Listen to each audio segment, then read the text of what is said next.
आज हमने आपसे सवाल पूछा था बिग फाइट लाइव के दौरान कि क्या बड़े करों के मामले में केंद्र सरकार की नीतियां जिम्मेदार है, और 60% लोग केंद्र को जिम्मेदार मानते हैं, जबकि 40% इस बात से इत्तेफाक नहीं रखते। अगर 60% को लगता है कि केंद्र कुछ कर सकता है तो रास्ता क्या हो सकता है, या फिर कोई और रास्ता कहीं नजर आता है? सुशील आसोपा साहब, शुरुआत आपसे करना चाहूंगा सुझावों को लेकर।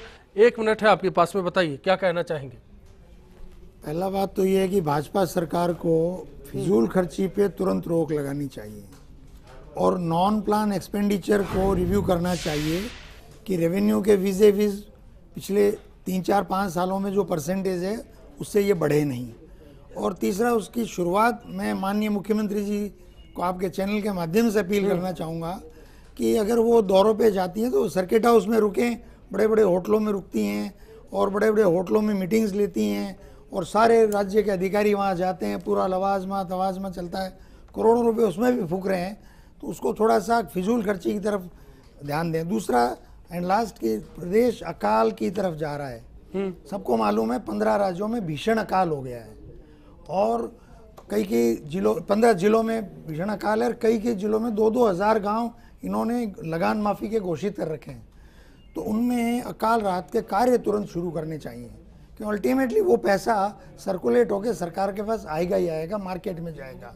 लेकिन अगर वहाँ भुखमरी और दूसरी समस्याएं उत्पन्न हो गई तो हम एक नए चैलेंज की तरफ बढ़ जाएंगे। इसलिए मेरा ये सुझाव है। जी बिल्कुल, बाबूलाल गुप्ता साहब तुरंत ध्यान देना। जी बाबूलाल गुप्ता साहब, आपका सुझाव। देखिए, मैं तो ये कहता हूँ कि सरकार को प्रोडक्शन बढ़ाने पे जोर देना चाहिए और कहीं ना कहीं समय, चाहे आज हो, चाहे 2 साल बाद हो, चाहे 5 साल बाद हो। पानी बिजली नहीं है, ऐसे हालात में कैसे प्रोडक्शन?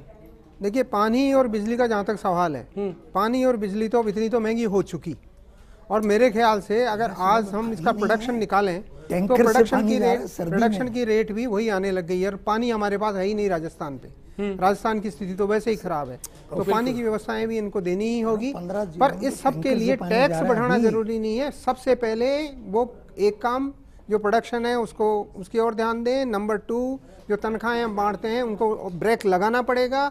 और नंबर 3, पारदर्शिता हमेशा बनी रहनी चाहिए, करप्शन पे लगाम लगनी चाहिए। जयसिंह कोठारी साहब, आपका सुझाव अनिल शाह साहब के लिए। मेरा मानना ये है कि अब जो परिवेश बन रहा है हमारे पूरी इंडिया का और दुनिया की ग्लोबल वर्ल्ड के साथ में जो जुड़ने से जो वॉलेटिलिटी है, उसमें एक हमारा पूरा इंडिया का एक नेशन स्टेट में कन्वर्जन हो गया। उसमें राजस्थान अब स्टेट नहीं रहा। राजस्थान को सरकार ये माने कि एक ये बड़ी लिमिटेड कंपनी है और मुख्यमंत्री महोदया को एज ए CEO एक कंपनी को कैसे इफिशिएंटली चलाया जाए, उस तर्ज पे आने वाले समय जो भी बचा है उसमें काम करना चाहिए। तो मेरे ख्याल से स्टेट के लिए और सरकार दोनों के लिए ये बेटर ऑप्शन हो सकता है, ऐसा मेरा सुझाव है। चाहे 29 फरवरी को केंद्र का आम बजट हो या फिर 8 मार्च को राजस्थान का बजट हो, दोनों आम जनता के बजट कैसे साबित हो पाएंगे इन तमाम सुझावों के बीच में? अनिल शाह साहब।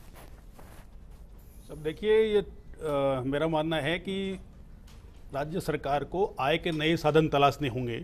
सबसे ज़्यादा जरूरी यही है। जो टूरिज्म सेक्टर में बहुत संभावनाएं हैं, अभी भी कोशिश चल रही है, लेकिन उसमें भी संभावनाएं। उसके अलावा सबसे ज़्यादा जरूरी जो लगाम कसने की बात है, मैं जानता हूँ लीकेज। क्या आप, क्योंकि बीजेपी से जुड़े थिंक टैंक में आप हैं, सरकार को सुझाव देने के लिए आप जिम्मेदार हैं, CA प्रकोष्ठ से आप जुड़े हुए हैं, तो सरकार तक सीधी बात पहुंचेगी, इसलिए क्या बातें आप पहुंचा पाएंगे? हाँ बिल्कुल, जैसे लीकेज एक मामला है जिसके ऊपर डेफिनेटली इस पे और काम होना चाहिए। लीकेज अगर टैक्स, क्योंकि जहां लग रहा है चोरी हो रही है उसका बर्डन दूसरे देने वालों पर पड़ता है, इसमें कोई दो राय नहीं, मैं मानने को तैयार हूं।